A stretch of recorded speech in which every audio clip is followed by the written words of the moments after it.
Hello दोस्तों, आप लोगों का स्वागत है इतिहास की दुनिया 99 में। दोस्तों, आरआरबी ग्रुप डी जो आपका पेपर 1 नवंबर को हुआ था, उनका सॉल्यूशन आपको इस वीडियो में मिलने वाला है। बिल्कुल सही प्रश्न होगा, बिल्कुल सही उत्तर के साथ आपको सॉल्यूशन मिलने वाला है, तो वीडियो को अंत तक ज़रूर देखिए। चलिए, पहला प्रश्न पूछा गया था, भारत के 16वें वित्त आयोग के अध्यक्ष कौन थे? 16वां वित्त आयोग के अध्यक्ष कौन था? तो वो था अरविंद पनगड़िया। तो ऑप्शन नंबर बी क्या हो जाएगा? बिल्कुल राइट हो जाएगा। 15वें वित्त आयोग का अध्यक्ष एन.के. सिंह थे। मतलब अरविंद पनगड़िया से पहले कौन अध्यक्ष था? एन.के. सिंह था। और इनका कार्यकाल 1 अप्रैल 2020 से 31 मार्च 2026 तक था। नेक्स्ट, अगला प्रश्न,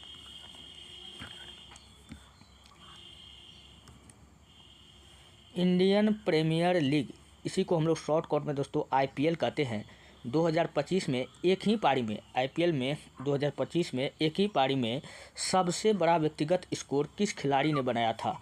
दोस्तों, वो बनाया था अभिषेक शर्मा, बनाया था 141 रन 55 गेंद में बनाया था। कितना गेंद में बनाया था? 55 बॉल में बनाया था। अभिषेक शर्मा किसके तरफ से खेल रहा था? सनराइजर्स हैदराबाद के तरफ से खेल रहा था, और ये पंजाब किंग्स के खिलाफ इन्होंने अपना ये रिकॉर्ड को बनाया। और दूसरा अगर बात किया जाए तो 118 रन 61 गेंद पर ऋषभ पंत ने बनाया था दिल्ली कैपिटल्स की ओर से। ठीक है। अच्छा, अगर क्वेश्चन पूछ लेता कि अब तक आईपीएल में सर्वाधिक स्कोर किस खिलाड़ी का है, तो 175 रन वो किसका है? क्रिस गेल का है, जो आरसीबी के तरफ से खेलते हुए बनाया था। ये बात आपको याद रखना है। और 2025 का आईपीएल विजेता पूछेगा कौन सा टीम था, तो 2025 का आईपीएल विजेता team RCB Royal Challengers Bangalore Rajat Patidar के नेतृत्व में आरसीबी ने पहली बार फाइनल जीता। नेक्स्ट, अगला प्रश्न,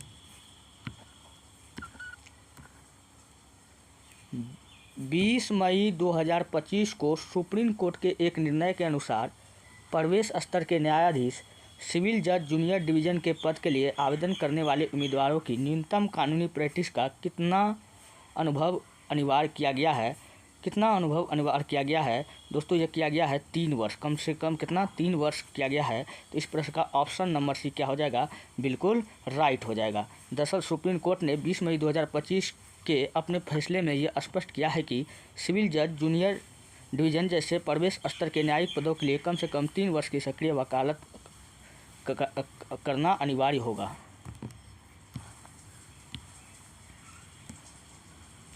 यह निर्णय 2002 के उस पिछले आदेश को उलट देता है जिसमें अनुभव को शर्त को हटा दिया गया था और नए कानून स्नातकों को बिना किसी पूर्व अदालती अनुभव के सीधे न्यायिक सेवा में परीक्षा में बैठने की अनुमति दी थी।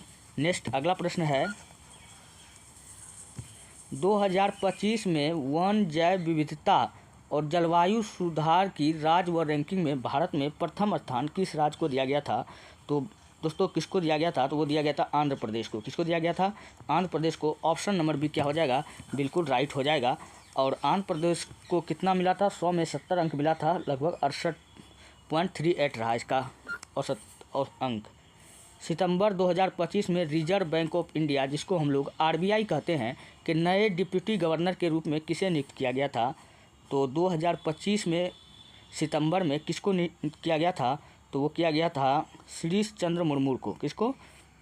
श्रीश चंद्र मुर्मू। ऑप्शन नंबर 1 क्या हो जाएगा? बिल्कुल राइट हो जाएगा। अब हम श्रीश चंद्र मुर्मू के बारे में जानते हैं थोड़ा सा। श्रीश चंद्र मुर्मू को 9 अक्टूबर 2025 से भारतीय रिजर्व बैंक आरबीआई के डिप्टी गवर्नर के रूप में नियुक्त किया गया है। नेक्स्ट, अगला प्रश्न है,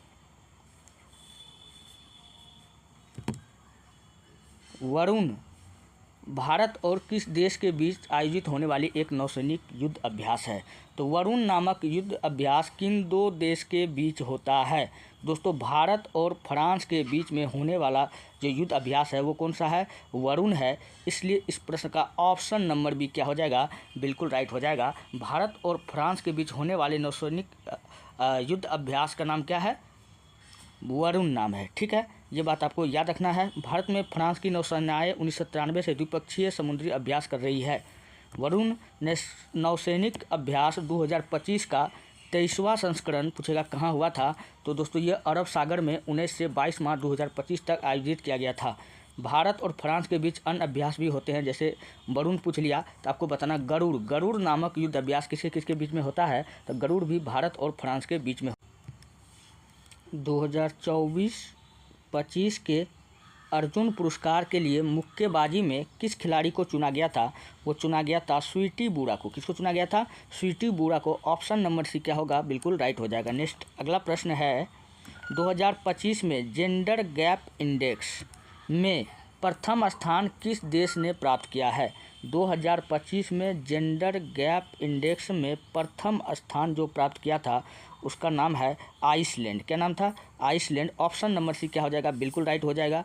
अच्छा, आइसलैंड जो है जो लगातार 16वें साल यह स्थान बनाए हुए हैं, लगातार 16 साल से यह स्थान आइसलैंड प्राप्त किया हुआ है। और इसका व्यक्तिगत स्कोर पूछेगा कितना है आइसलैंड का? 92.6% है। अच्छा, दूसरा देश पूछेगा सेकेंड देश, तो सेकेंड नंबर में आता है फिनलैंड। सेकेंड नंबर में फिनलैंड आता है। और थर्ड नंबर में कौन आता है? थर्ड नंबर में नॉर्वे आता है। थर्ड नंबर में आता है। तीसरे नंबर में नॉर्वे आता है। और भारत का अगर स्थिति का बात किया जाए तो भारत 148 देशों में 131वें स्थान पर है। भारत कितना है? 148 देशों में भारत का स्कोर 131वां है। भारत का समानता स्कोर 64.1% है। सूचकांक 4 आयामों में लैंगिक समानता को मापता है। पहला आर्थिक भागीदारी, अवसर, शैक्षणिक उपलब्धि, स्वास्थ्य और उत्तरजीविता, राजनीतिक सशक्तिकरण। बांग्लादेश ने 24वां स्थान प्राप्त किया, जो दक्षिण एशिया में सर्वश्रेष्ठ प्रदर्शन करने वाला देश बन गया है। बांग्लादेश के बारे में याद रखना, इन्होंने 24वां स्थान प्राप्त किया है। दक्षिण एशिया के अन्य रैंक नेपाल 125, श्रीलंका 130, भूटान 119, मालदीव 138, पाकिस्तान दोस्तों नीचे से टॉप किया है। 148 देश है और सबसे नीचे में है। ये नीचे से टॉप पायदान पर हासिल किया है, 148वां देश बन गया है। ये बात आपको याद रखना है। सबसे नीचे कौन है? पाकिस्तान है।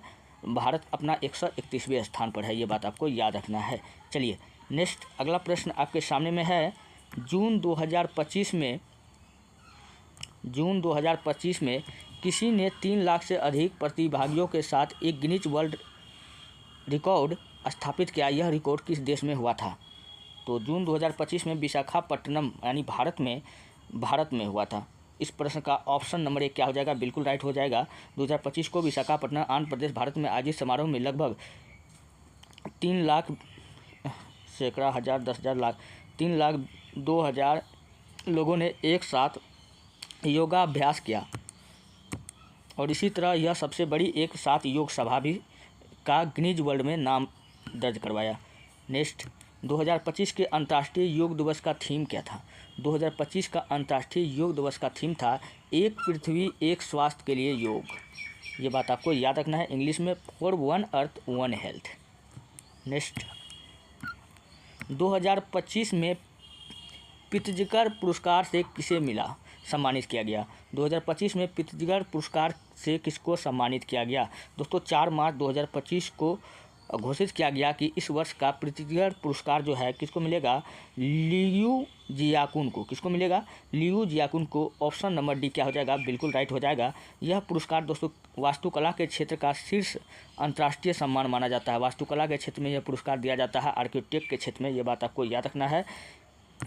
और यानी आर्किटेक्चर का नोबेल पुरस्कार, प्रित्जकर पुरस्कार जो है वास्तुकला के क्षेत्र में दिया जाता है, इसलिए आर्किटेक्चर का यह नोबेल पुरस्कार के सम्मान पुरस्कार है, बराबर पुरस्कार माना जाता है। नेक्स्ट अगला है 5 जून 2025 को मनाए गए विश्व पर्यावरण दिवस का मुख्य फोकस या थीम क्या था? तो हम लोग जानते हैं कि 5 जून को हम लोग क्या मनाते हैं? विश्व पर्यावरण दिवस मनाते हैं। इसका मुख्य थीम पूछ रहा है क्या था? इसका था मुख्य फोकस प्लास्टिक प्रदूषण को समाप्त करने पर था, जिसका थीम था प्लास्टिक प्रदूषण को मात दे। तो इसका राइट आंसर क्या हो जाएगा? प्लास्टिक प्रदूषण पर रोक। ऑप्शन नंबर सी क्या हो जाएगा? राइट हो जाएगा। फॉर्मिक अम्ल का रासायनिक सूत्र क्या होता है? फॉर्मिक अम्ल का रासायनिक सूत्र होता है HCOOH। ऑप्शन नंबर 1 क्या हो जाएगा? बिल्कुल राइट हो जाएगा। अच्छा, फॉर्मिक अम्ल को ही हम लोग मिथेनोइक अम्ल भी कहते हैं और यह सबसे सरल कार्बोक्सिलिक अम्ल है। क्वेश्चन पूछा जाता है सबसे सरल कार्बोक्सिलिक अम्ल कौन सा है? तो आपको क्या बताना है? फॉर्मिक अम्ल बताना है या मेथोनोइक अम्ल बताना है। इसका आणविक सूत्र पूछेगा कितना होता है, तो CH2O2 ये बात आपको याद रखना है। और ये फॉर्मिक अम्ल जो है मुख्य रूप से लाल चींटियों में और बिच्छुओं में और कीड़ों के डंक में पाया जाता है। एसिटिक अम्ल, इसका सूत्र होता है CH3COOH। यह किस में पाया जाता है? यह सिरका में पाया जाता है। किस में पाया जाता है? सिरका में पाया जाता है। कार्बोक्सिलिक अम्ल, इसका सूत्र होता है H2CO3। फॉर्मल्डिहाइड, इसका सूत्र होता है HCHO। नेक्स्ट, निम्न में कौन सा कार्बनिक यौगिक नहीं है? कार्बनिक यौगिक नहीं है, तो कार्बनिक यौगिक समानतः वही यौगिक होते हैं जिनमें कार्बन व हाइड्रोजन के बीच सिंगल बॉन्ड उपस्थित होता है। तो जिसमें सिंगल बॉन्ड उपस्थित होगा वो कार्बनिक यौगिक नहीं होगा, उपस्थित होगा तो वो कार्बनिक यौगिक होगा। जैसे कह दिया जाए एसिटिक अम्ल। एसिटिक अम्ल ये तो है सोडियम कार्बोनेट, मीथेन। नेक्स्ट, अगला प्रश्न आपके सामने में है,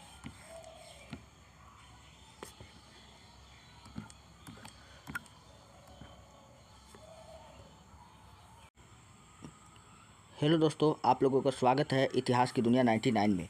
दोस्तों, इस वीडियो में साइंस के मैं आज इम्पोर्टेंट प्रश्न मैं आपको बताने वाला हूं जो आपके ग्रुप डी के एग्ज़ाम में कई बार पूछा गया है। तो चलिए हम लोग वीडियो को स्टार्ट करते हैं। पहला प्रश्न है, हेलोजन में सबसे अधिक अभिक्रियाशील है। तो हेलोजन जो ग्रुप है दोस्तों, हेलोजन में सबसे अधिक अभिक्रियाशील जो तत्व है वो कौन सा हो जाएगा? फ्लोरीन हो जाएगा। क्यों होगा, इसको याद कैसे किया जाए? तो इसका एक ट्रिक है जो आपको याद रखना है। ट्रिक है FL फलनवा KCl AI तो BR बड़ी आफत AF। FL से क्या हो जाएगा? फ्लोरीन। तो हेलोजन ग्रुप में कौन कौन सा तत्व आता है? Cl से क्लोरीन, AI से आयोडीन, BR से ब्रोमीन, AF से एस्टेटिन। तो ये सारा जो तत्व है वो हेलोजन ग्रुप में आता है। इसको अगर हम याद ऐसे भी रख सकते हैं, क्लोरो फ्लोरो ब्रोमो आइडो, लेकिन यह जो है क्रियाशीलता के आधार पर सजाया गया नहीं है। क्लोरो फ्लोरो ब्रोमो आइडो ये सब हेलोजन ग्रुप में आता है, लेकिन क्रियाशीलता के आधार पर सजाया गया है। तो इसको आपको ट्रिक याद रखना पड़ेगा, फलनवा के तो बड़ी आफत। इस ट्रिक से आपको पता चल जाएगा कि सबसे पहले क्या है? फ्लोरीन है। तो इसका राइट आंसर क्या हो जाएगा? फ्लोरीन होगा, क्योंकि फ्लोरीन का क्रियाशीलता सबसे अधिक है। अच्छा, हेलोजन ग्रुप से क्वेश्चन पूछा जाता है कि हेलोजन ग्रुप आवर्त सारणी के किस वर्ग में आता है? तो हेलोजन ग्रुप जो है, हेलोजन ग्रुप आवर्त सारणी के 17वें वर्ग में आता है। 17वें वर्ग में आता है। आवर्त सारणी के 17वें वर्ग के तत्वों को हम लोग क्या कहते हैं? हेलोजन ग्रुप कहते हैं। यही हेलोजन ग्रुप में कौन कौन सब आता है? Fluorine, chlorine, iodine, bromine, एस्टेटिन। चलिए नेक्स्ट, अगला प्रश्न है, ग्रीन हाउस गैसों में मुख्य घटक नहीं होता है। ग्रीन हाउस गैस में कौन सा ऐसे यहाँ पर ऑप्शन में दिया गया है जो नहीं पाया जाता है, मुख्य घटक इसमें नहीं है? तो ग्रीन हाउस गैस के लिए जो जिम्मेवार है, जो इसका घटक है, कौन कौन सा हो जाएगा? सर्वाधिक मात्रा में CO2 होता है, फिर CH4 होता है जिसको हम लोग मीथेन कहते हैं, फिर O3 जिसको हम लोग ओजोन कहते हैं, यह भी ग्रीन हाउस गैस में होता है। फिर N2O भी पाया जाता है जिसको हम लोग नाइट्रस ऑक्साइड यानी लाफिंग गैस कहते हैं। फिर CFC भी पाया जाता है, क्लोरो फ्लोरो कार्बन भी पाया जाता है, फिर जलवाष्प पाया जाता है। तो ये सारे जो तत्व हैं यह ग्रीन हाउस गैस के लिए जिम्मेवार है। ऑप्शन में देखिए इनमें से कोई नहीं होगा। तो कार्बन डाइऑक्साइड तो बिल्कुल ये ग्रीन हाउस गैस के लिए जिम्मेवार है, तो ये भी ऑप्शन नहीं होगा। CH4 मीथेन यह भी जिम्मेवार है। नाइट्रस ऑक्साइड मैंने यहाँ पर लिखाया है। N2O यह भी ग्रीन हाउस गैस के लिए जिम्मेवार है। ऑक्सीजन नहीं है, कहीं मैंने ऑक्सीजन नहीं लिखा है। O3 इसका मतलब ओजोन हुआ। क्या हुआ? ओजोन हुआ, ऑक्सीजन नहीं हुआ। तो इस प्रश्न का ऑप्शन नंबर डी क्या हो जाएगा? बिल्कुल राइट हो जाएगा। ठीक है, अच्छा, ग्रीन हाउस गैस को कंट्रोल करने के लिए, ग्रीन हाउस गैस को कंट्रोल करने के लिए 1997 में, कब, ग्रीन हाउस गैस को नियंत्रण पाने के लिए या कंट्रोल करने के लिए, नियंत्रण स्थापित करने के लिए 1997 में क्योटो प्रोटोकॉल हुआ, क्योटो प्रोटोकॉल हुआ। ग्रीन हाउस को नियंत्रण करने के लिए कौन सा प्रोटोकॉल हुआ था? क्योटो प्रोटोकॉल हुआ। और ये कहाँ हुआ था? यह जापान में हुआ। नेक्स्ट अगला प्रश्न है, प्राकृतिक रबड़ निम्नलिखित में से एक का बहुलक है। जो रबड़ है प्राकृतिक रबड़, वो किसका बहुलक होता है? बहुलक मतलब रबड़ में सर्वाधिक मात्रा में, बहुलक मतलब क्या सबसे अधिक पाया जाता है। जैसे अगर हम कह दें कि जो लड्डू जो हम लोग बनाते हैं, लड्डू किसका बहुलक होगा? लड्डू होता है दोस्तों बुनिया का, क्योंकि बहुत सारा बुनिया मिलता है तब लड्डू बनता है। उसी प्रकार जो प्राकृतिक रबड़ होता है वो किसका बहुलक है? वो आइसोप्रीन का है। किसका है? आइसोप्रीन का होता है। तो ऑप्शन नंबर सी क्या हो जाएगा? बिल्कुल राइट हो जाएगा। ठीक है। अच्छा, रबड़ का सर्वाधिक उत्पादन, चलिए अब रबड़ के बारे में थोड़ा सा हम क्वेश्चन उठाते हैं जो आपके एग्जाम में बार बार पूछा जाता है। रबड़ का सर्वाधिक उत्पादन कौन सा देश करता है? सर्वाधिक उत्पादन थाईलैंड करता है। उत्पादन थाईलैंड करता है। और थाईलैंड को हम लोग क्या कहते हैं? सफ़ेद हाथियों का देश भी कहते हैं। ठीक है। और अब उसके बाद में कौन करता है? तो उसके बाद में थाईलैंड हो गया, फिर भारत आ गया, फिर भारत आता है, भारत आता है। अच्छा, भारत में पूछेगा कि सर्वाधिक कहाँ रबड़ का उत्पादन होता है? तो केरल में। केरल में, भारत में सर्वाधिक रबड़ का उत्पादन कहाँ होता है? तो केरल में होता है। ये बात आपको याद रखना है। अच्छा, रबड़ को कठोर बनाने के लिए हम लोग इसमें क्या मिलाते हैं? रबड़ को अगर हमको कठोर बनाना है तो हम लोग इसमें मिलाते हैं सल्फर मिलाते हैं। क्वेश्चन पूछेगा कि रबड़ को कठोर बनाने के लिए क्या मिलाते हैं? तो रबड़ को कठोर करना है, क्या करना है? कठोर करना है। तो हम लोग क्या मिला देते हैं? सल्फर मिला देते हैं। और इस अभिक्रिया को पूछेगा हम लोग क्या कहते हैं? तो इस अभिक्रिया को हम लोग वल्कनीकरण कहते हैं। क्या कहते हैं? इस अभिक्रिया को या इस प्रक्रिया को हम लोग क्या कहते हैं? वल्कनीकरण। क्वेश्चन पूछेगा कि वल्कनीकरण क्या है? तो रबड़ को कठोर बनाने की प्रक्रिया को हम लोग क्या कहते हैं? वल्कनीकरण कहते हैं। तो ऑप्शन नंबर सी क्या हो जाएगा? बिल्कुल राइट हो जाएगा।